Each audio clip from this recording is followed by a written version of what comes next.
بسم الله الرحمن الرحيم. الحمد لله رب العالمين، والصلاة والسلام على خير خلق الله محمد وعلى آله وأصحابه الكرام وتابعيهم بإحسان إلى يوم الدين. آياتي في مبارك قرآن أفرمي: ألا إن بعض الظن إثم. هندك ألا بو تنبيه العربي أزانا وكسي اگر ذهني روشتبه لو شني وآياتك برو أقيل أخوين والله ألا هنا توبهوش خويا إن بعض الظن إثم. هندي لو قماناني كإنسان أيبات قناه بارية، هندي لو قمانا كان كوابو همو إنسانك ظن أبات ظن بلاكي چنك أجر لسطيا دابنين الله لسطا بنجاويك تان نو بيوتري الظن لسطا چن بنجاويك تان نوتونو لا يخومن لكردية شك ظن يخشتا الله والله قمانم هي باردو كان هر الله قمان نا العربية وانية قمان شك إنسان لشك قناه بارده بس لظن ظنك دو جورة هيانا لظنك نوتونوية تو قناه بار نابيتي واضحة هشانا بنجاويك قناه باربي بوي قاعدة كي زور قورة ابن حزم لم كتابي داءني كتابي الأخلاق والسير أفرمين لم كتابي لدرسي أمر أول لخزمتي أبني مروارية كم أويا أفرمي استعمل سوء الظن يا كم جار سوء الظن دانا سوء ظن بكار بينا حيث تقدر على توفيته حقه في التحفظ والتأهب. أجر توانيت بهوي سوء ظنكوا حذر كيت خود استعداد كي آمادك حقي خوشي بيت زيادة روينك إلى سوء ظنك شكو مشتيكي الروحية اشتيكي ذهنية أو سوء ظن بكار بين كوابو أصل لكارا كانتا لقل كساني كتير لقل برامبر كانتا كاركي أصل شيء بكار هناني سوء الظن أما ورياي أدابة كسي إيمان دار سير كان كاوي جيتا ناو مدينة أيوة بيغمر صلى الله عليه وسلم شهيدك شمشيري حاضر كردو الزهراوي كردو والرعكو بيك باشا كسي جنازاني بناوي قشتو أو أنويتو بناوي السردانو إمام عمر كأي بيني يكسر ملي أقري باشا شمشيركتون أوا قايش شمشيرك باءدا أم قولي أقري لقل مليا إيه هنا بولا بيغمر صلى الله عليه وسلم قال يا رسول الله الشر لما أبينم شر خيان ولم كسا الله وازي لبني عمر بر الله يجبر الله يكاتو الله والله من هاتم تنهابو السردان وأنا وهانيو في غمري خاص الله وسلم فرمي أي لقل فلان كسا دانا نشتبوي أي نيان ودي من الله كان بخير وكان قرتو محمد وكجي كجرايته أي هم برايكتان ندى تي والله كز أقيلني أو سيك سنبي أم قصي ما كردو وقرر أمدا إيمان بينا أم حزري أم سوء الظني إمام عمر كان مهمة لجيجي خوياتي التحفظ والتأهب حاضرتك ماشا أزاني ألوشتا خلالك أبيني شوينك ومحاولك مجالي مدى ماشا التحفظ والتأهب أجر وانبو الله واستعمل حسن الظن حيث لا طاقة بك على التحفظ. أجر أتزاني هم حقي سوء الظن كالنادي وهم ناشتواني بارزقاري لبكي حسن الظن بكار بين لقل عامتي خلقا فتربح راحة النفس. أجر هيك دزنك لوا نفس آرام بي شكو كساني زور يقظنو أو أنا دائما مشكلة شيئا هي لرد درونيو باشا دائما خمو خفتو أو أنا ودروسة بي أفرمي أجر توانيت كنترولي إشاكي خوتك بسوء الظن بيك أجر نا حسن الظن لقل عامية بكار بينا أو كاتا أجر هيك قازان لكي أو قازان جاكي كنفس المرتاحة بي خدتو شي سري أشاناكي مرواري كتير من مباسكة يعمل إسلاما طبعا دائما هاي أسزور كاد الله عدالتي إسلامي من هاي إسلام عدالتي ويا عدالة جورترية العدالة جورترية ولا نظرية ما باشا يعني إن الله يأمر بالعدل والشي والإحسان. إحسان شيء إحسان لعدالة جورترية باشا دائما إنسان لعدالتك هي عدالة جيبجئك ما فكان توزيعك أو أدابه أي يعني خوي قرأت شون داينا مثلا أم براني كي هزار دينار أمريكي هركس هزاري خوي أباتو طاوي ترى عدالته طبعا إمام عمر نامكاني بو سيدنا معاوية زور قورن أقل رجع خوا درفتي دانه بوردي أو نامانه بخيرنه أو ناماني كناردويتي بو سيدنا معاوية شكو نامي حكما ده صلاة أفرمي عليك بالصلح ما لم يستبن لك القضاء الله أي معاوية دائما الصلح كلا بين خلقها أقر زور لو روشنا بقضاء ودمك فإن القضاء يورث الشنآن هو قضاء عدالته بلام الله الرقل بيني دلا كان دروس أكا أقاد ليبي شو كابرا جاري وهي عدالة بس ما فكي لي ورقريتوا أبيت ما يتوري وزحمته نارحتي أفرمي أقاد ليبي لقضاوتي خوتا دائما الصلح لبيني خزمة كان دروسك شو عدالتك أبيت ما أو نارحتي لبيني أنا بويا هندي بابت هي لإسلام زور تيباريوه بنمونه بابتي إيثار بابتي شي إيثار هيج برنامجني لسر زي باسي إيثاري كردبه وشي إيثار كلمة صرف إسلامية باش لحيج برنامج كانية بل أويك خود بيوست بيدا بخلق نيشتيو بلام لإسلام ويؤثرون على أنفسهم ولو كان بهم خصاص إيثارا كان جود هي سخاوت بلام لسروي سخاوتي شوية كبيوتري بيوتري إيثار جاسيرك أفرمي حد الجود وغايته بيناسيه سخاوت من موبكة شو إنسان إيمان بخل بيك وكون ابنه إيمان رزيلي بيك وكون ابنه أبي أقاتن لي أهل إيمان أبي أتشيبن بأهل السخاوت بن صفتي كان بيغمبران عليهم الصلاة والسلام والسخيبون بياو باشا كان همويان سخيبون همويان زور قوربون جاسير كان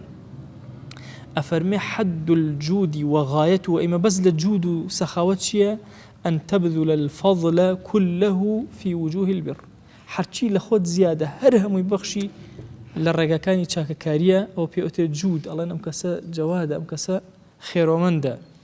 أمكسا سخاوتي هي وأفضل ذلك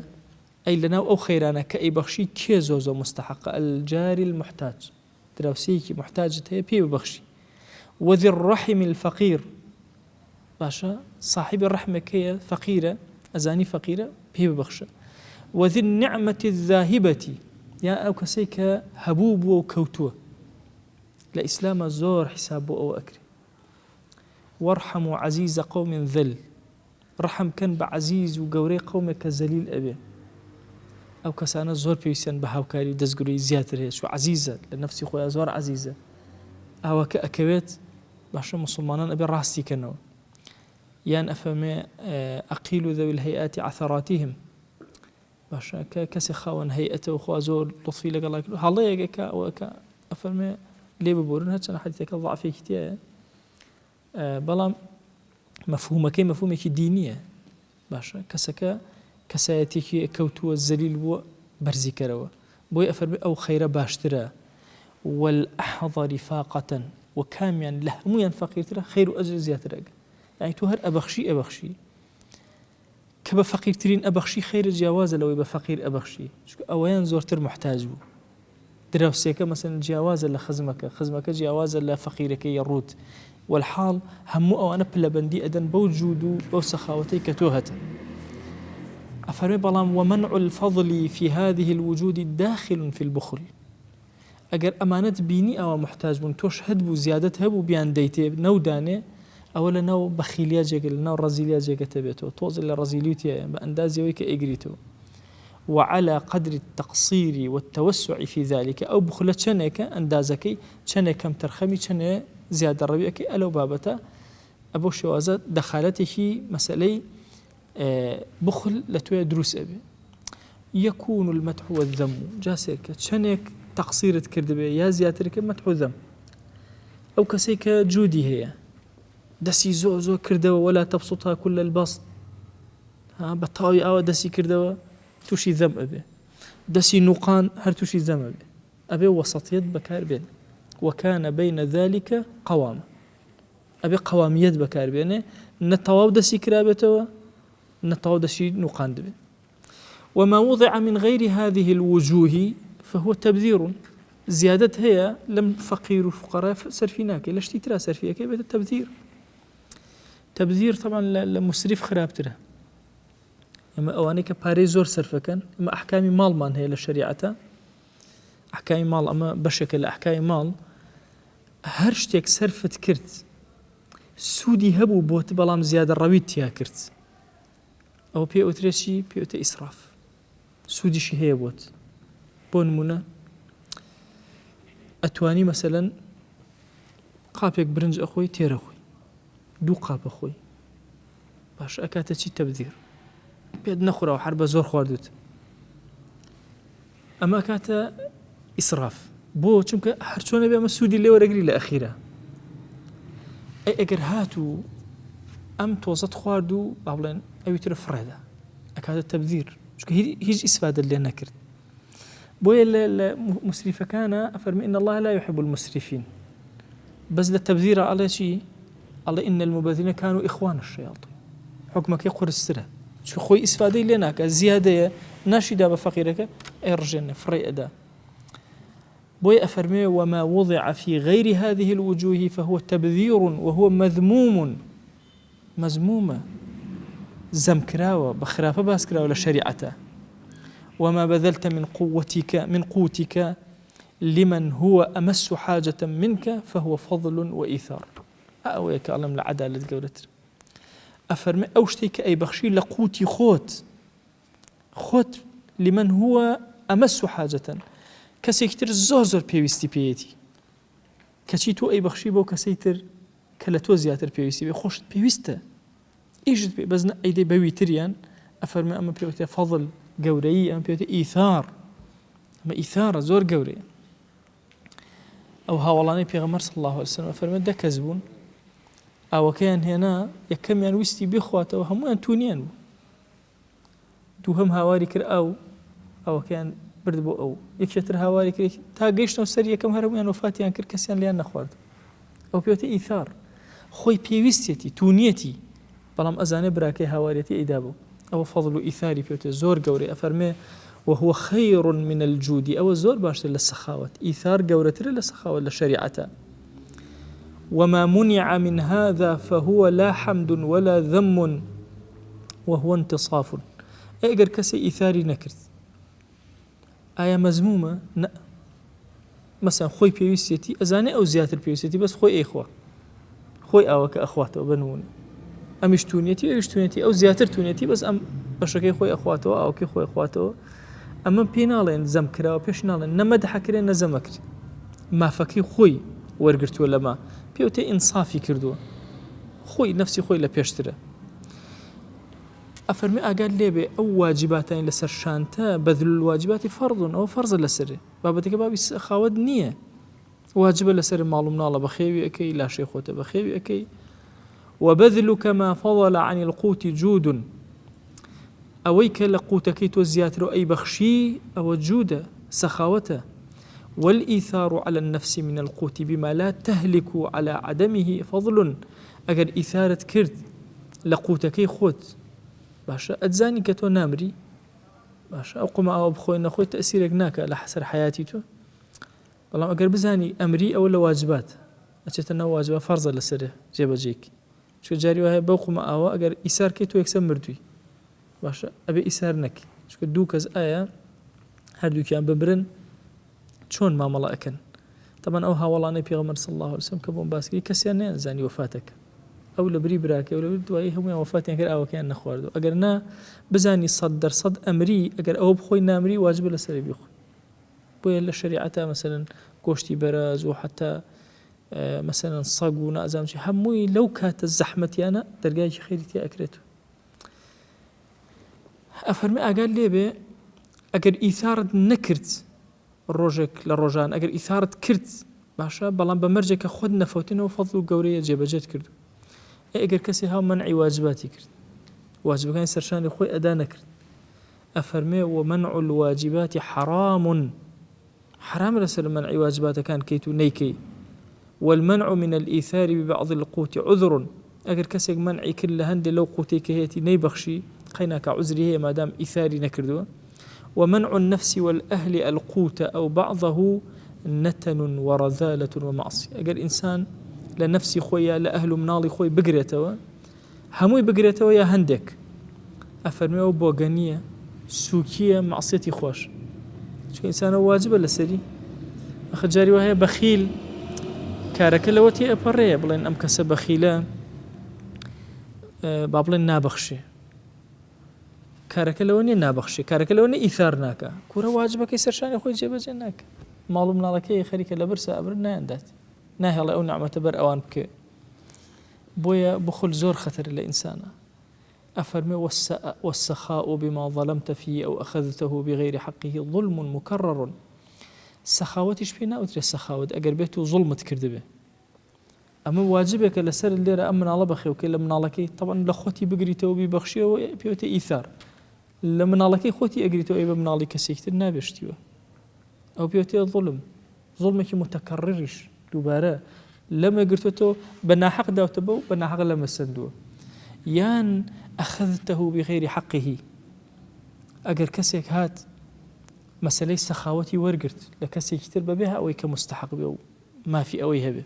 بهر جورك لجورك قبولي أوي برانبري كرد أو عين ظلمك متكررة جاري لوي سندوه جاري كل أخويا دايناوك مستحق نية والذم جزاء ذلك للحمد أو يكبوش يوازب ما ملك ظلم كالا سخاوته أفرمي أو الذم باداشتك إنك حمد لأنك إنما تبذل مال غيرك على الحقيقة لا مالك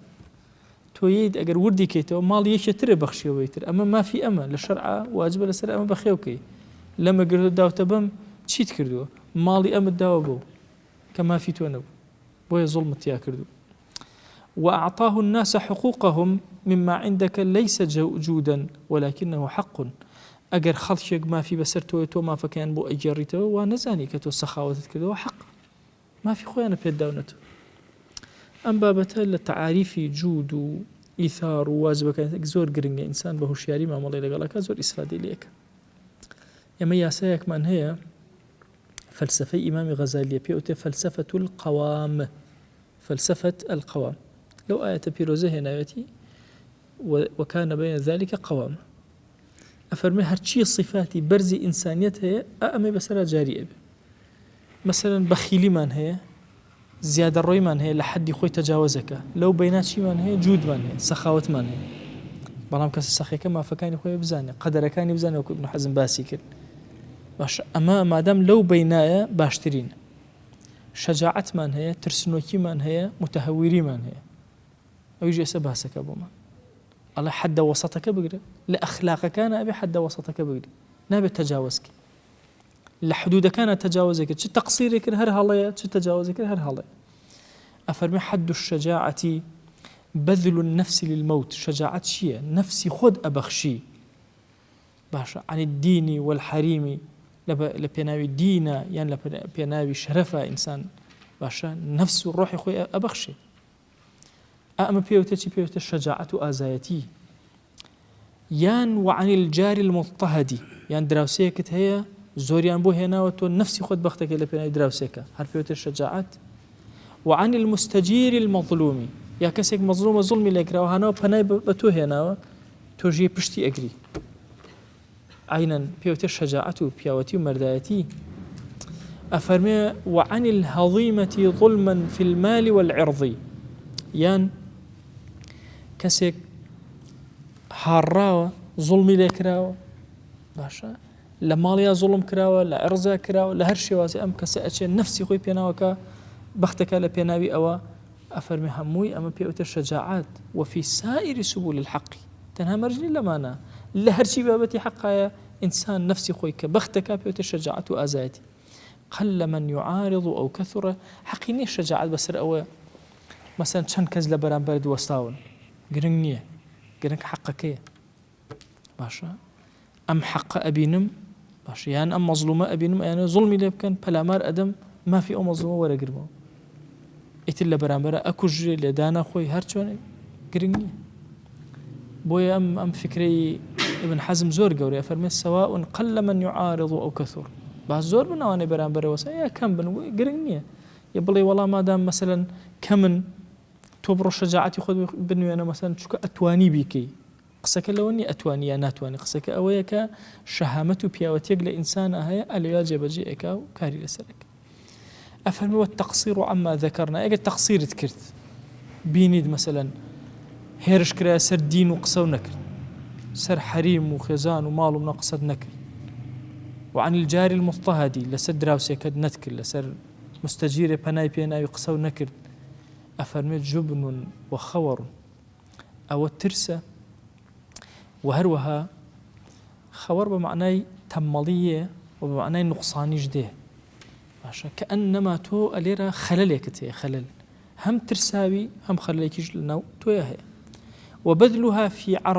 عرض الدنيا تهور وحمق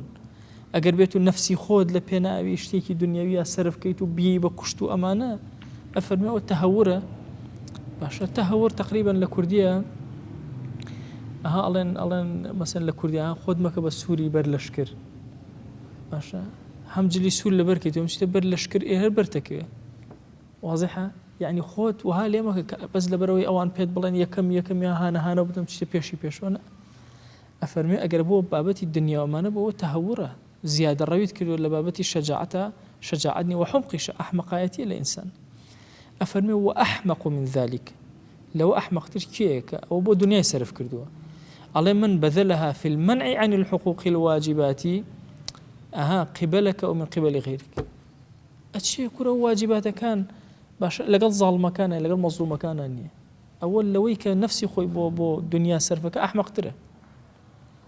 أو مثلا ظالمك ما فكاني أم خلق نادا أم أتشي نفسي خوي بختك لبناوي ظالمك بختيك لبناوي كي ظالم كان خوي بي ظالمك لبناوي خويا يا لبناوي هل يخشتك أفرمي لو أحمق ترى أفرمي وأحمق من هؤلاء كلهم قوم شاهدناهم على كل لما نهمو أحمق ترى أما يعني أزاني لس الدنيا أكوجري أما شيء أزاني كاك أما سور بسور أزاني أما غلطة أما راسة أتشل لسر لقى غلطة كأبي أكوجري على لما أنا أحمق تركي كسيك هر نازاني بو أكوجري بو شركة هخوينا تينا قيشتو لوزاك أفرمي لهوين أحمق ترى فتارة يقاتلون زيدا عن عمر باشا لبيناوي عمرة بلاماري زيدين بياني وتارة يقاتلون عمرا عن زيد بياني لبري خزنا زاني بو ليري بو ليبوي بو دفاع الأمكر بو دفاع الأمكر خوشي نازاني ولعل ذلك يكون في يوم واحد جاري وهي ليق الرجاء جاري لقل أما شركة لبرأ أو جاري لقل أو شركة لبرأ أفرمي فيتعرضون للمهالك بلا معنى ببيه معنى أخوانا خانا وتهلكوا على أساس ويبلان آزايا وبياو مثلا نسي كلمة لما نام بياو تخويتو شي هلاك فيقبلون إلى النار أو يفرون إلى العار الله أما الدور رجعان لبرا يان برو آجر أرون يا لسرزويا حياة نسي شو الرجل لم بالرجل لو بر حياة وقد أنذر بهؤلاء رسول الله صلى الله عليه وسلم خوشويستي ضلمان محمد صلى الله عليه وسلم أميل فرمايشتك فرمو إنذاري كردو فرمو يأتي على الناس زمان يتبشو بو خلق أفرمي لا يدري القاتل فيما قتل أو كسيك أكوجي نازان بو كشتويتي ولا المقتول فيما قتل أو كسيك كجا ونازان بو تي كجا نأم أزان بو تي نأو أزان بو ماشا ما يكلا نشان كان آخر زمان يعني جاري وهي يعني كسيك هلايكي زور قورأك لكشتنو أمانا يعني سرت سرعة مني باش أو هلاي قورتو بو تشي كر بو تشي أو خوشي نازان بو كردويتي وبرسيار كلا مقتولة كان أجر زنيان كيتو والله كاكي أو بو كرجان لسر تشي والله نازن خوش ما نازن بو كشت يعني شون أو كتاني زند بطال أكران بأي ذنب قتلت وإذا الموؤودة سئلت بأي ذنب قتلت باشه برسيار لو كتانا بكرة كزند بطال كران أريبا تجناه أو زند بطال كران خو نازن فقيه نازن بو كران هو كارك شيء بو نازن حميه جاهلي بو بيان عيبو كشيان بي مثلا زنده بشال نازن قاتل ومقتول خوش نازن شيك بويا ام حدان لباسي الشجاعه زور جرنج بو اما بو التعريف امانه ابي زور بورياي ما مالين لقلاك شو هري يك لمانه بيناسك بو ام وكاريكي غوري بو ام اي عفته باك داويني افرمت شيء ان تغض بصرك او تشاو كان دو بارزي عفد لتشاو دسبيك إنجا وجميع جوارحك عن الأجسام التي لا تحل لك همو جوارح آلة كان يخوت لو جسمانه بپارێزی کە حەڵاڵن بۆ تۆ فما عدا ذلك فهو عهر غيري ئەمە ئەکاتە بەرەڵایی عهر بمعنای زیناکار دێ باشە چکە خۆشەویستمان فەرمووی زینای چاو هەیە و زینای دەست هەیە و زینای قاچ هەیە وما نقص حتى يمسك عما أحل الله تعالى فهو ضعف وعجز ئەگەر کەسێک باشە وتی وەڵام من چاو لە مەسەن خێزانی خۆم و لە حەڵاڵەکانیش ئەپارێزمەوە فەرمێەوە ضعف و عەجزە و هیچ نییە کەوابوو عیفە چییە عیفە ئەوەی ئینسان لە چاویەوە چاوەکانی بپارێزێ هەموو لاشەی خۆی لە هەموو لاشەیەکی حرام بپارێزێ أي عدالة شيء أن تعطي من نفسك الواجب وتأخذه أويا أو واجبانه نفس وريان أجري وأو واجبانه نفس أبي بيان جرته وصاحبه كان أي ظلم شيء وحد الجور أن تأخذه ولا تعطيه ظلم أويا ورا قريب والنفس يخذ ولا ناديته هج ناديته أو ظلم أي كرم شيء أفرم حد الكرم أن تعطي من نفسك الحق طائعا وتتجافى عن حقك لغيرك قادرا وهو فضل أيضا أفرم كرم أمية بوبري أوي خوت بوبري رغبتي خوت طائعا باشا لنفسي خود أقريد أيدي ببران بركان إنجا وتتجافى عن حقك لغيرك قادرا وزور ما فتهي بسر خلقك وأشتوين ليان ورقيتو شاو بوشيان لي أكي وري ناقيتو بيوتي كرم لجود قورتره جود يعني سخاوت كرم بليلة وبرستره أو ما فانيك هيتي بس خلقك وليان خوش بأشتواني أويان بكا وهو فضل أيضا قورية وكل جود كرم وفضل هرشيتو جودك أكي كرم وفضله بلام وليس كل كرم فضل وفضل جودا بلام همو كرم وفضلك ناكات أوا فضل زور قورية باشا جود بشوكة فالفضل أعم والجود أخص إذ الحلم فضل وليس جودا بونمون حلم إنسان لسرخو به من به باشا أو شيء فضلك قورية لفضل جاء بيته أي جودة سخاوة حقيقة بس سخاوة بس كباسي ماله والفضل فرض زدت عليه نافلة أفرمي فضل شونه فرزك كجبجت كيلو فرزك سسون نجني ورومان مثلا سيمن نج عشاء ما كرت ونيا شون شي ما كرت لقال يا تراويحش ما كرت سنتي دواء عشاش ما كرت ويتريش ما كرت باش أفرمي أما فضله فرزكش طاو كامل كردوا سري فضلكش جبجت كرت باش سري فرزك جبجت كرت كاتا فضل كوتا مرواري لخدمتنا أنا باسي كم مرواريكي زور قوري هر یەکێک لە ئێمە پێویستی بە وەرزشێکی زۆری ڕۆحی هەیە تاوەکو بەرزە بێتەوە نزیکە بێتەوە لەخوا پلەی نزیک بوونەوە لەخوا ڕیاضەی زۆری ئەوێ جاری وا هەیە چەندین جار بە ڕۆژوو ئەبی تا تۆزە لەخوا نزیکە بیت قەرارت داوە ئەو هەموو ڕۆژوو ئەبی تا تۆزە لە قوڕبت بۆ دروستە بێت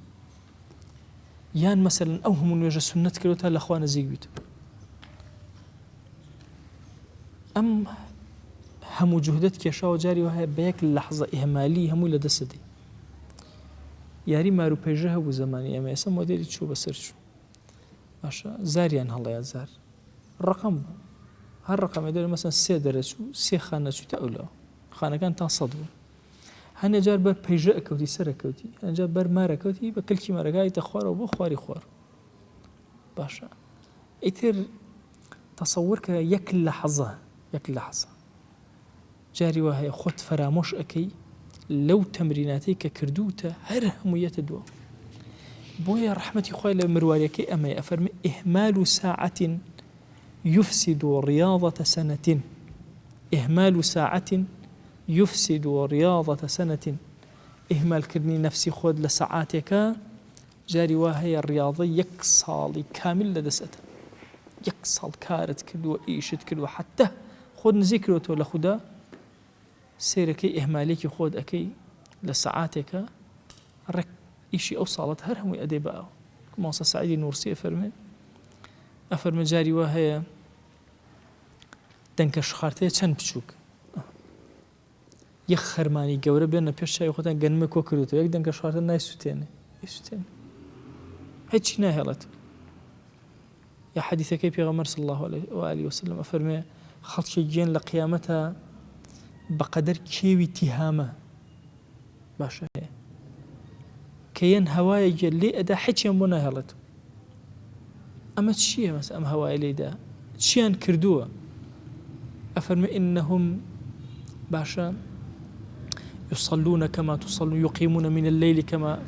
يصومون يعني وەکو ئێوە بە ڕۆژوو ئەبن شەو نوێژەکەن ئەمانە یەک خەلەلیان هەیە خەل إذا خلوا بمحارم الله انتهكوها ئەگەر کاتێک کەس ئاگەیرێنەوە حرامی هاتە بەردەستیان یەکسەر دەستی لێ ناگەڕن یەکسەر پەلاماریادن ئەوە خەتەرترین شتێکە لە حیاتی ئینسانە باشە لە غەیبا خوا نەناسی ناڵێن لە غەیبا ئینسان تووشی گوناه نابێ لە غەیبا خوا نەناسی کە ئەنەما خودا نییە ئەوە مامەڵەکە ئیتر ئایا مادەیە ئیتر ئافرەتە ئیتر ئایا زوڵمە ئیتر ئایا قسە هێنان و قسە بردنە هەر شتێک چونکە ئینسان پەنهانی زۆرە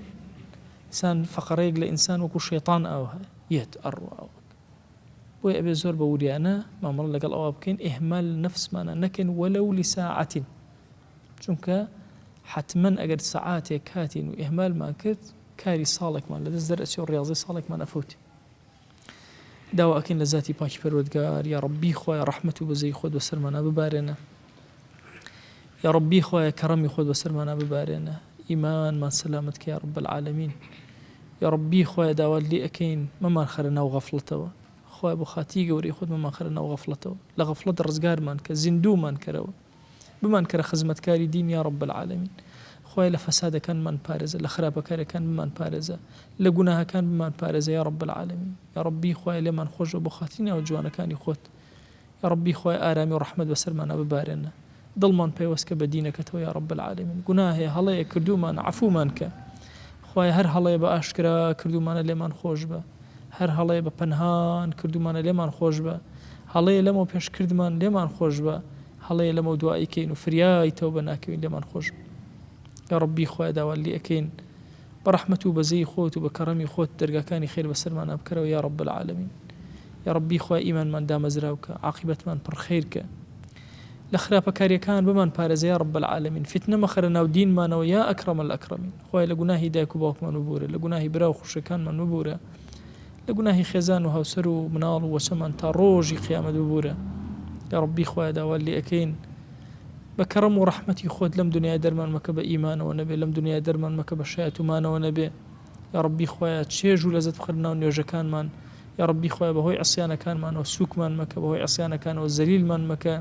زەلیلی ناو عەسیانەکانمان مەکە تۆ خۆت سەرپەرشتیمان کە تۆ خۆت بەرزمان کەرەوە تۆ خۆت بەهێزمان کە کارەکانمان با لە دەستی تۆیا بێ یا ئەکرەم الئەکرەمین خوای داوا لێ ئەکەین بۆ چرکە ساتێ مەمان دەرە دەستی خۆمان یا ئیلاهی بۆ چرکە ساتێ مەمان دەرە دەستی خۆمان یا ئیلاهی داوا لێ ئەکەین بە ناوی جوانت بە صیفەتی بەرزە بە ئیسمی عەظەمت قبوڵێکی زۆر گەورەمان بدەرێ لە دنیا و ئاخرەتە قبوڵمان بدەرێ یا ڕەب العالەمین لە ئاسمانەکان و زەوی قبوڵمان بدەرێ یا ئەکرەم الئەکرەمین آمين آمين والحمد لله رب العالمين وصلى الله على سيدنا محمد وعلى آله وصحبه وسلم تسليما كثيرا أبدا إلى يوم الدين خوي يقول لنا جناهي من الشيء وجبوري وخالي من قبولك يا رب